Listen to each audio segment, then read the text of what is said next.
Hey guys, Huzzy here bringing you another video. Welcome back to another Huzzy Q&A. We don't do these as much as we used to from years ago, but I thought why not? So I'm actually live on a Sunday night. Typically I'm not live on a weekend, especially at the night. But I've not been streaming as much because I went away, so I'm feeling a little bit bad because of that. So I'm trying to stream a bit more. In the upcoming week, I'm going to try and do big streams nearly every day. So like minimum 5 hours, hopefully more 6 hours every day. Because yeah, I've not been live too much recently, and I'm going away on like a holiday in a couple weeks time, so I'm in that kind of weird headspace that I need to stream a lot. So why not? First thing I wanted to do, just before we get into any Q&A video questions though, we've got a few already in the Twitch chat. I will say, not an ad obviously, but I managed to actually Queen Pleb managed to get some of these today. We got 3 flavors and we've drunk all of them because these are hydration drinks, not energy drinks. And don't buy this one. This one was awful. I drank it because I was really thirsty. But yeah, the blue, we got the blue, the red, and then this one. They're all right, I guess. They're better than the energy drink version. So that's what I'll say to those, because again, they're all over the internet at the moment. So, first question is... We'll start with a couple league ones or riot related ones, and then we may do some more personal ones down the line. But is what do I think, and this is from Field Worker, says, what do I think would be the solution to mage items balance to make mages more stable picks but not broken in pro? That's kind of sometimes the problem, is mages are innately a very strong class in League of Legends.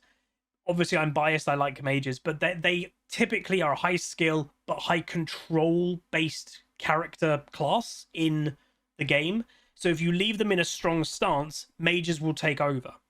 What I would argue, for the past few years, mages haven't been taken over, and we've had jungles take over, we've had AD carry, we've had bot lane take over, we even had a year and a half, 2 years ago, top lane take over, if some people remember. It was the strongest kind of thing. I don't think it's a negative if certain classes are like the thing at the moment. My biggest complaint is when there just isn't that variety, because mages haven't been strong for years in terms of like the same strength as jungle or AD carry or whatever. So I would say one thing I'd say is maybe it's not a negative if they are too strong for a while. But my fix to it is it's hard to do, as you say, without making it broken for pro play.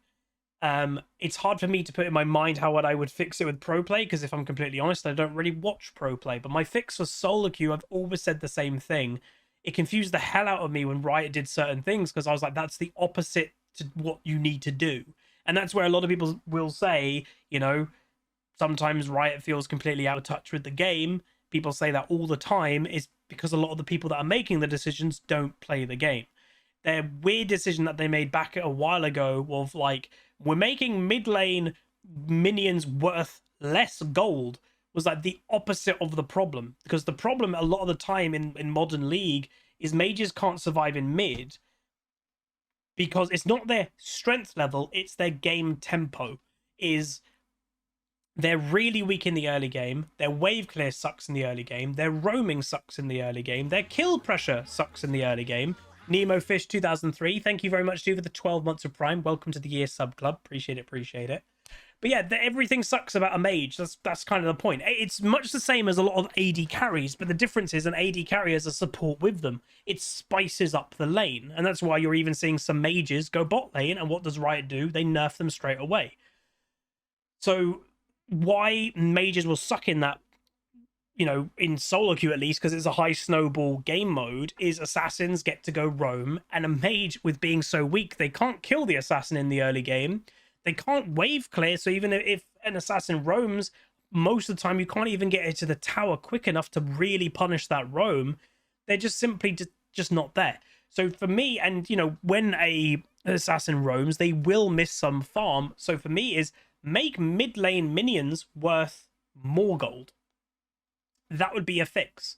If you make mid lane minions more gold, it incentivizes playing mages, because then they get to scale quicker because they're getting more gold, and it you can still play an assassin, you can still make those roams, but you are losing something for it. So for me, that was kind of a fix. When it comes to items and stuff, I'd say item variety was, could always be a thing. That there's item variety, but I would say like it's much of the same. You've got I know it's most roles in League is the same cookie cutter builds, but I feel like if you're playing an AD carry, you can go a crit build, which is really powerful and strong for that instant burst crit, or you can do an anti-tank, like melt a tank build, Blade the Ruin King, Kraken Slayer, all that stuff. Mages can't also really do that. And people go, oh, there's Leandri and Demonic. They exist, but they're a bit of a different item to Kraken Slayer, Blade the Ruin King. They're a slow tick burn damage versus just percentage health from really fast attack speeds. And then again, same with crit. Those crits do boom, like big boom damage. And yeah, some mages can pull off really big high damage, but it doesn't quite feel the same. And a lot of mages can't do both of those builds. And, not every AD carry can both do the crit build and the anti-tank on a hit build. But I'd say more AD carries can do that and be more, like, they can have that variety more than mages can. So that's what I would say. I'm not sure what else I can add. Next question. Do I prefer more simplistic champions in League or more complex hard ones? A mixture. Honestly, it's a mixture. We'll all joke and meme, and I'm sure, if you watch other LoL creators, there's a lot of jokes about champions like Master Yi. For me, it's pretty simple. Of some champions are what I would consider a training wheel champion. Those champions need to exist. So I think a good balance of easy champions like Master Yi and hard champions like Azir, they need, and everything in between is really healthy for the game. What is unhealthy, I would say, is, it sounds maybe dumb to say, but a champion like Master Yi really, and used to struggle a lot in higher ratings, and they still struggle a little bit here or there, but they sometimes do have a bit too much basic strength, and that leads to frustration of never being outplayed, and you just get hit by 3 autos and you're dead. That's sometimes the negative of the more basic champions, because they turn into stat sticks. Are their numbers too high? If tick box says yes, they're frustrating to play against. But for the player that's playing it, it's obviously frustrating if their stat stick hasn't got enough stats, because that's all they've got. But to answer the question, I would say I like middle strength, like middle skill champions. Like I don't, my most basic champion I would say I play on a more regular basis is probably Annie. But she still has skill shots. She's not like a Master Yi or a Garen. But, a Nivea I wouldn't put in like the top echelon of hard to play, but she's nowhere near easy. I like Gangplank, who's one of the hardest champions to play. But yeah, like I like variety, and it's fine if your champion pool consists of a range of different levels of skill, Genomic Beast 18 months tier 1 says, one day I'll play LOL again. Best I can do is sub. I appreciate it, man. But thank you very much. Appreciate it again. Special shout out for those that still watch, even though you don't play League anymore. And I know that number, unfortunately, is only growing. I see it all the time. I don't play anymore, but I still watch. As a League content creator, that is a bit scary, because obviously it means your viewers are diminishing because less people are actually playing the game. But I understand it to a certain extent. Foxworth says, do I feel the new Emerald rank has ironed out some things in ranked? I would say so far it's too early to tell. It's not a spoiler because obviously this is going to come out this week. I'm back in Diamond on the main account, which on percentages of what people have worked out, roughly should be what used to be high Diamond 3 to low Diamond 2 in percentages of what it used to be. I wouldn't say it feels around Diamond 2, if I'm completely honest. I wouldn't say it feels that way. So I don't know, but maybe it's just a bit too early to tell. Early season is still quite fiesta, so yeah. Zaratha, is any other Riot games on my radar aside from the MMO, of course?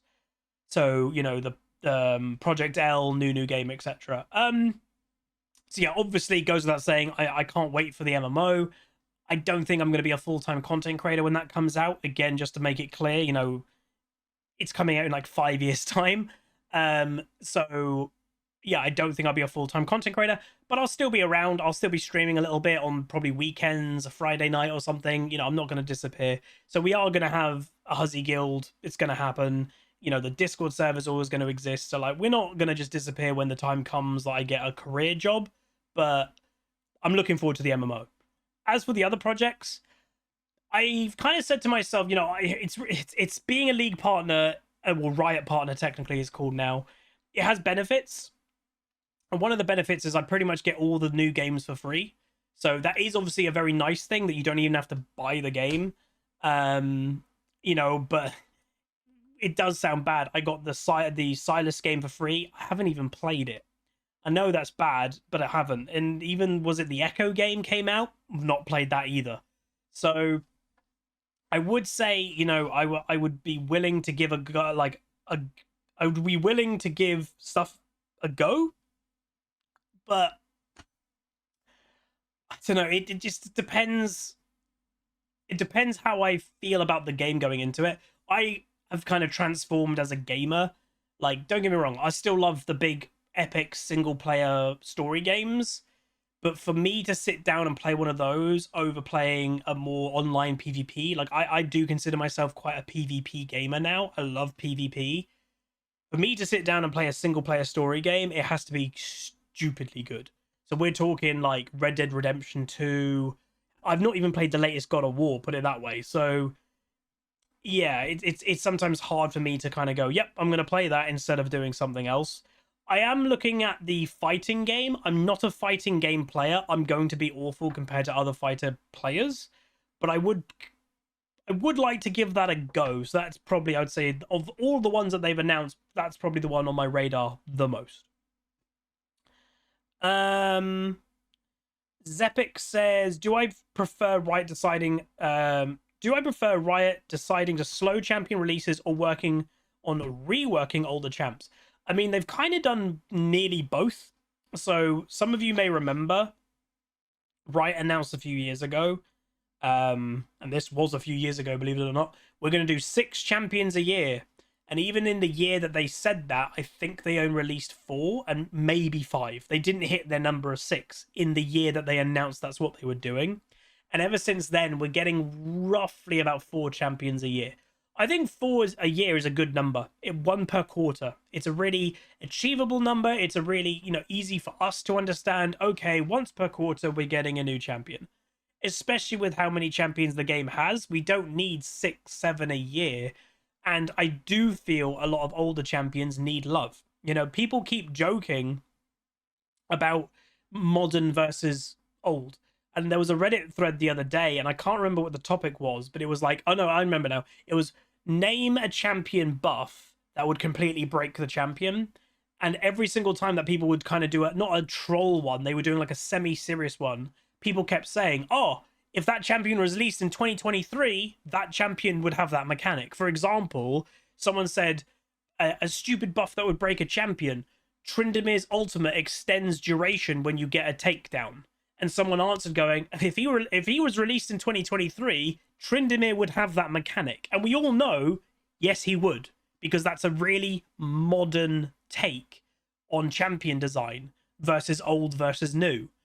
So I do think older champions simply need those updates. And I'm not saying Tryndamere needs that, by the way. It's just an example of newer champions tend to get a much stronger mechanics. And some people are like, so why don't you only see new champions in the game? Stats. So newer champions, a lot of the time, you know, when you see a new champion come out, they get nerfed down stat-wise, but their kit remains strong. They have to get nerfed down stat-wise if they want to keep the kit like it is. Older champions that don't have as strong kits, they actually have stronger stats. That's how they do the balance. So yeah, and if you do a rework for an older champion that kind of modernizes their kit, you can bring down their stats. So there you go. So I think Riot's kind of done both. I wouldn't complain about more champion reworks though, if I'm completely honest. I think the more the merrier is what I would say. What do we got? Apart from removing Yumi, what are a few simple things could dramatically improve the game? So obviously everyone's different. We've all got our own takes. You know, for me, as dumb as it sounds, getting rid of duo queue, like that's always going to be one of them for me. But for the actual game itself, I would say I'm not a big fan, and I don't think a lot of people are, of the item system. But the rumor for preseason, by the way, for those that haven't heard, the rumor for preseason, we already know a big item update is happening again. The rumor is mythics are going bye-bye, which I will say doesn't surprise me. Riot already has conceded the main point of what mythics were supposed to be.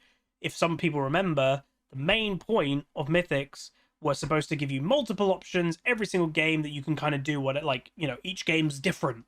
And Riot's kind of conceded, yeah, that's not really happening. We were trying to force it. It's not happening. We're just forgetting that point. Build the same mythic every game if you want to.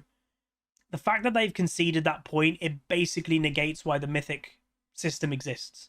So I wouldn't be shocked if the mythics are going away, which I think is good. I don't think the mythics are worth really that much. They always just cause a bit of headache, to be honest. And yeah, that's the point. Variety when it comes, and some people are like, why is it never going to work? We've always said it. It's never going to work. When the old rune system, Riot was trying to make like variety, it's never going to work. And it's the same in League, it's the same in World of Warcraft, it's the same in any competitive game that you play. Diablo 4, even the same, or whatever. When you have a set of talents or a set of skills or a set of items,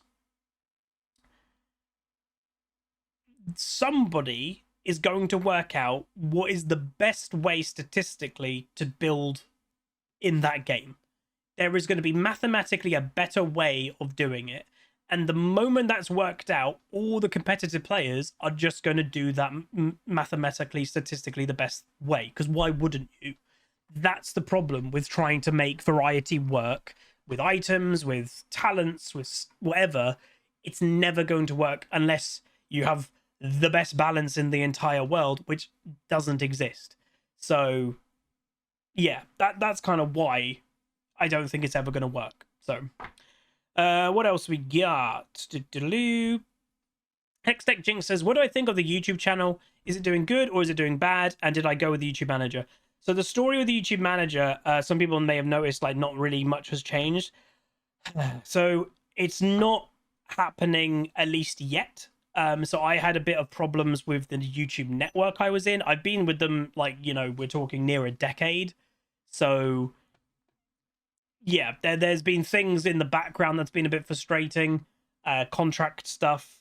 And, you know, all I would say is make sure you read small prints of things. So it looks like I'm kind of stuck in the network for one more year. And for those that are like, why can't you do the YouTube manager thing and the network? So my YouTube network takes 10% of my revenue each month. I know that sounds like a lot, but the good thing about that is I get paid a yearly bonus from my network of how I've done negotiations always. And I basically get that 10% back from the bonus. I know that sounds silly, but it's kind of true. So yeah, it kind of is. I'm kind of stuck in that way. And then the YouTube manager, even though there's a chance it will go well, obviously there's a chance it won't. He would want, how much did he want? I think he wanted 25%. So I know, obviously I said about the bonus, you kind of get it back, but in essence, I'd be giving away 35% of my monthly income of the YouTube channel.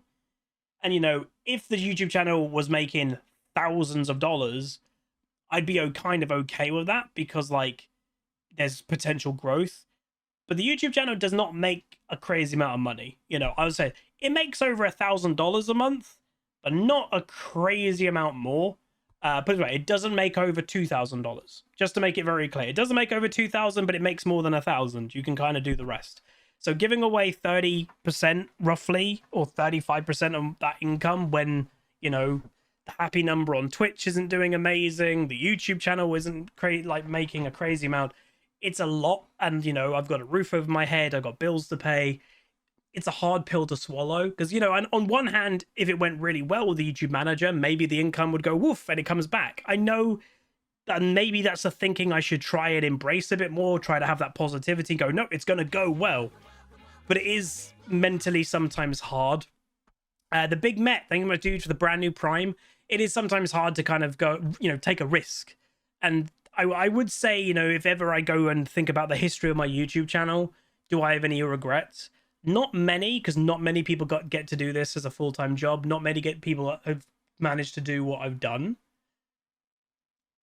One of my biggest regrets, however, is taking risks. Is the lack of taking risks. You know, at my absolute peak, we're talking about, what would that be? About 4 years ago, or me as a YouTuber. My absolute peak as a streamer was 2020, and my peak as a YouTuber was 2019, I believe. I think I could have taken a couple more risks. And, you know, like, what does that mean? When my videos, you know, I know people will look at my video views and kind of go, like, Huz, you have videos 4 years ago with 100,000 plus views all the time. I never got those amount of views straight away. Like, I know people might not feel that way, but obviously I know what my metrics were. And I remember at my peak of my channel, I remember I was so happy with the video if it hit 15,000 views after, I think, 3 days. That was my absolute peak as a content creator. It was 15,000 views after 3 days. I was absolutely buzzing.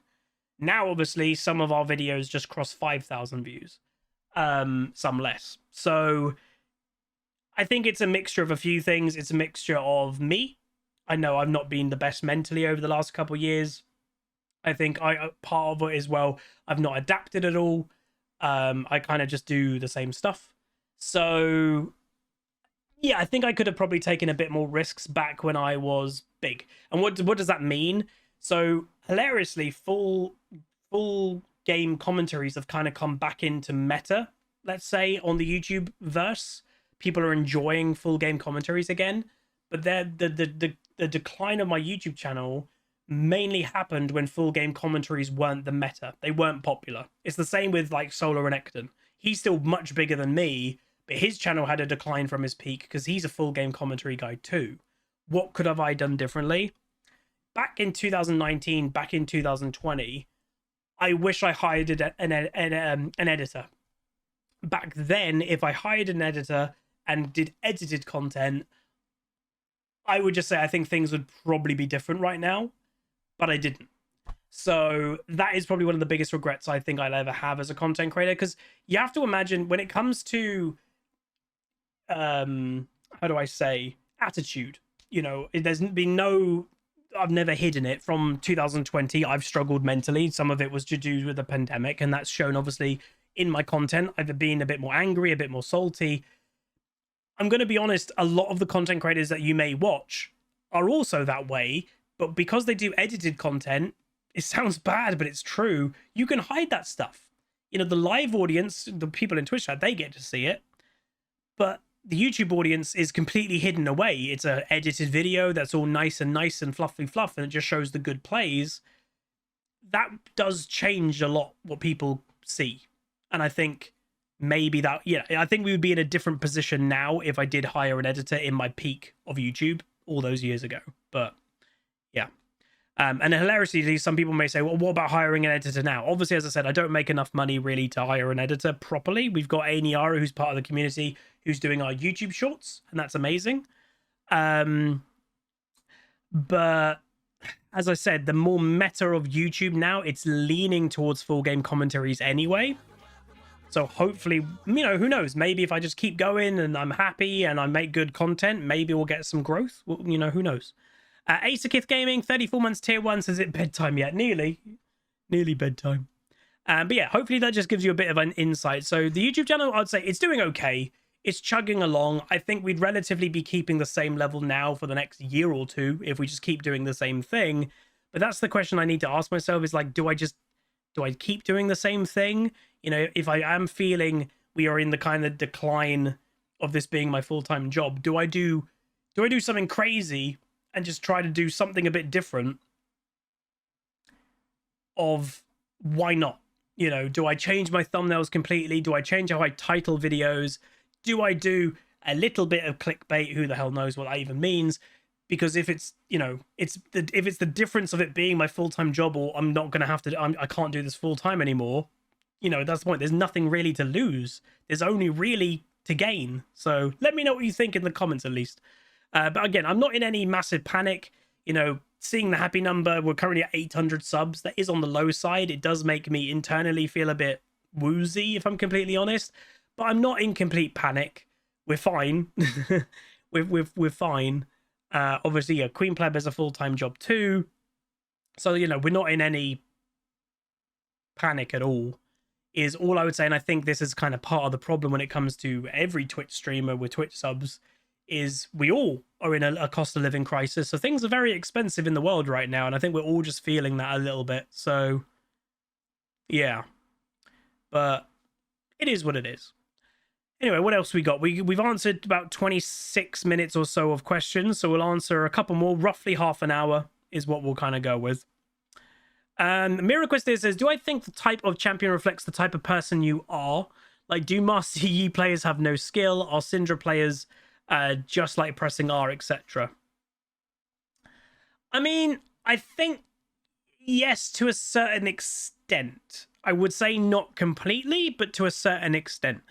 If someone, it depends if it's what you're doing is conscious or not. So like a Master Yi pure one trick, why have they become a Master Yi one trick purely? And again, you'll never potentially get a completely honest answer for some people.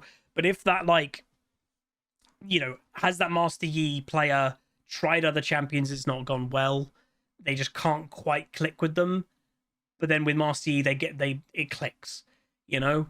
Why is that? Is it just mechanically they don't have the skill to pull other things off, but Master Yi they do because there's not much? I think it depends. You know, it depends how much commitment you have to the game. You know, there's a lot of people who may play more basic champions because they don't have a lot of spare time, and that's completely fair. So they don't have time to try and master something really complicated, but it's much easier just to play something basic. So I would say yes to a certain extent, but there's also sometimes nothing wrong with that, is what I would say. You know, it is fun playing Syndra and just pressing R and something going boom. It's funny, but I wouldn't say that's probably the sole purpose for the reason why someone plays it. But yeah. What else we got? Tentry I saw had one. Where was that? Obviously one of our lovely mods. I think it was, is there anything Riot could do to bring back players? It was something of like that nature. Yeah, so here you go. Is what do I think Riot could do to bring people back to League? Yeah, I called you Tentry for the YouTube video. I don't know if you want your name on the YouTube video. I'm not sure. I think Riot are technically doing it in theory. So a lot of people have quit the game. There's no, that's not a rumor people have, you know. We've even had someone resubscribe going, hey, don't play League anymore, but maybe one day I will, but I can subscribe. I've seen it in my own comment section. I've seen it in my own Twitch chat. People are stopping to play it. There's a few things that I think they can do, and there's a few things that I think they are doing. One thing they are doing is implementing new game modes that are fun. So arena mode is fun, and I'm sure some people have come back to play arena mode. That's one thing. Hey, Roxo. And they've already said there's other game modes that are also going to be coming down the line. So that's one thing, is different ways to play the game, but they all count towards League of Legends. Secondly, a big update. So we've already had the announcement. And again, you've had to kind of find it, right? It's not been really obvious with these announcements. Hey, Silly Sausage, a lot of them have been through social media, not official channels. But it's on their official accounts of like Meddler and stuff like that, and Riot Bright Moon. A big update is coming this preseason for the upcoming 2024 season. And like I literally saw someone say, like, you know, how big is the update? And the reply from like Meddler or Bright Moon, one of the lead devs was, we going big. So a big update is coming for Summoner's Rift and League of Legends normal standard play in the new year. So that's another thing that I think is a positive, hopefully. And, you know, we all can hope. And I've seen the complaints, and I know it's me, maybe it's a bit of bias, but a lot of people think still the damage is just simply too high. So I think toning down the damage is something that they really should consider. They did the, you know, the, what did they even call it? The tanky update. Someone will have the official name for it for me in Twitch chat. But that Riot, yeah, durability update. We all know Riot didn't want to do that because they didn't turn down damage. They just gave everybody, what was it, like 180 health and a little bit more armor and a little bit more magic resist. And within 10 patches, it felt that pretty much was negated. The only thing that has existed since the durability update is there are still crazy damage, there's still crazy one-shots, there's a lot less skill expression in that way. The only thing that has stayed is an assassin-ish cannot build as a pure bruiser and still one-shot. That's the only thing that has stayed since the durability update. Everything else, it feels completely like it was. And I think that has put off a lot of players. You know, you have to remember the roots of League of Legends and where the game grew. And yeah, Red Cane can still do crazy. But I think sometimes, you know, people don't really think about it. But if you go back, and I've said it even recently, go back and watch, I'm not even saying like season 1. Go back and watch season 4, season 5 World Championship League of Legends content. Look how much slower the game was. It was a lot more strategic. It was a lot more tactful because everything mattered, because, you know, you wasn't just getting one shot all the time.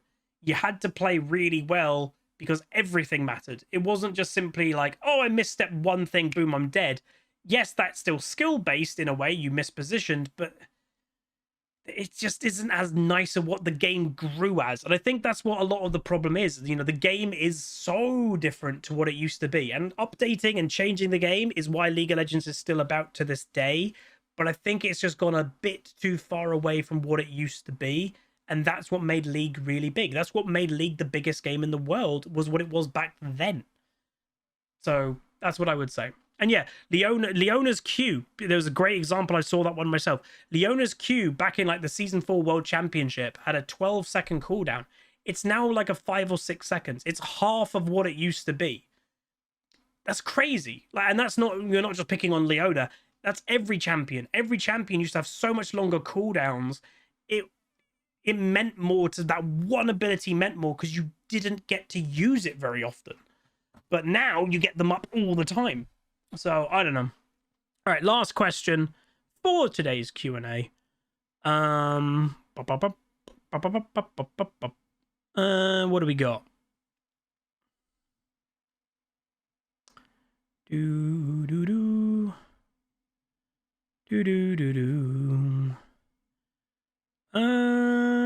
I'm trying to find a good last question. I'm scrolling up, but maybe someone has put a new one in. Has anyone put what's my favorite dessert? Perfect last question. There we go, because it's been quite a serious Q&A, so why not? And that's the question I'll ask you in the comments section. If you know, or if you've made it to the end of the Q&A, put your favorite dessert in the comments and I'll know you've made it to the end. My favorite dessert is a tiramisu. Literally, I love tiramisu. There was literally, I'm not even kidding, a meme basically with the first year that me and Queen Pleb dated.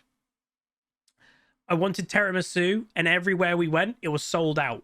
And then my first birthday that we spent together, we went away. I think we went to the Harry Potter studio tour. We stayed at a local hotel, and there was a dessert place on like Deliveroo or Uber Eats or whatever. We ordered it, and I was like, tiramisu! I can get tiramisu on my birthday. They delivered it, and they forgot the tiramisu. They delivered everything else. The one thing that they forgot was the tiramisu. It was my... I think I had my first tiramisu about like a year and a half after wanting one with starting dating Queen Pleb. It took about a year and a half to get one. And I tell you where I got one, for those in the UK, and I don't know if they were in anywhere else. Franco Manca. That is where I had my first tiramisu since dating Queen Pleb. But yeah, I love tiramisu. I also love affogato. To be honest, I like a lot of desserts, as you can probably imagine. I've got a bit chunkier over the last couple of years. Desserts are very nice. I did nothing also can beat sometimes just a good old ice lolly. You know, ice lolly, really nice. And you know, I've got an ice lolly packet on my desk at the moment, so ice lollies are pretty good, I would say. And the ice lollies a lot of the time are a little bit of a, they're not completely sin free, but they're a lot better than having something else most of the time too, because they're normally completely water based. What's an ice lolly? What do you mean, what's an ice lolly? So, what? Gal Hammond, 20 months of Prime. I mean, an ice lolly is the overall generic term, but this is a, I think they call these an ice pop. So, so think of it, it's ice. It's completely frozen, but it's flavored. You've got everyone at ices. Okay, you're calling it ices. So yeah, they are pretty good, but that's just one of the types. There's obviously millions of types of ice lollies. Yeah, it's just flavored liquid that's frozen. That's an ice lolly. But anyway, that's going to be it. Let me know what your favorite dessert is down below. If you guys enjoy the content, all I will ask, because some people say, like, what can we do, Huz, if we don't want you to go get a career job and we want you to try and do this more? I say at the same time, you know, YouTubers aren't memeing when we say it. If you're somebody that watches the content, throwing a like on the video and throwing a comment and being subscribed, that helps a lot. Literally, I know it might not seem like a lot. You know, you clicking that like button and saying a comment, it does help, especially, and this is the big one, especially in the first hour or two of the video being launched. So if you don't know how YouTube works, when a video gets launched in the first hour or two, YouTube basically in the background works out, are we going to promote this video externally to their subscriber base? And the way that they determine that is interaction. So in the first hour or so of it being uploaded, if it's got a decent like rate, if it's got decent comments and all that, they'll kind of go, oh, people are liking this, let's push it to other people. It really helps if you're somebody, you know, 6 p.m. UK time, midnight UK time, wherever you are in the world. I upload both of those times every single day. If you are about, even if you're on your phone, just cheekily throwing a like, throwing a comment, and then you watch the video later, whatever, it really does go a long way. So from me saying, like, you know, we are on the little bit of the decline, when is my career job going to come? I'm hoping I get to do this for another year. I've said this. But that can help. That really can help. It's surprising. But anyway, I'm going to focus as much as I can of just making good content. I'm looking forward tomorrow getting back into ranked, and we're going to climb tomorrow and we're going to have some fun. And that is one thing I really need to focus on. Is sometimes I think I personally take this a bit too serious and sometimes forget what I am doing is just having fun. And I think a great example of that, and you know, he's a bit of a controversial character in the community nowadays, but I will be honest, I've watched a bunch of his content over the last few months. You know, I quote him in a few things of his playstyle is a bit unhealthy for the game, but the Battles FFS, right? There is a reason that guy has boomed in the last couple of years as a content creator, because he could be 0 and 18 on Scion. He is still laughing. He is still having fun for most of the time. If I was 0-18, I'd be a salt mine. Like, we all know I would. So he has the way of turning into what he does, and he, you know, he's a very good player. He climbs to crazy good ranks, but he can always be entertaining. He can always turn it into, hey, look at me, and he can kind of see the fun in it. I struggle with that. I know I do. So I think you can learn from him in that way. Because I remember also, you know, I've said the other LoL content creator that I do watch occasionally is Broxer. He's a great jungler, and I've learned things from him. Broxer had a YouTube short out about a week ago, maybe 2 weeks ago, and someone did a TTS donation or something like that, saying, like, you know, what do you think about the Battles FFS? You know, do you think he's bad for the community, etc.? And Broxer kind of laughed and said, what do you mean he's bad for the community? He's really positive. His strategy's a bit weird, but it obviously works.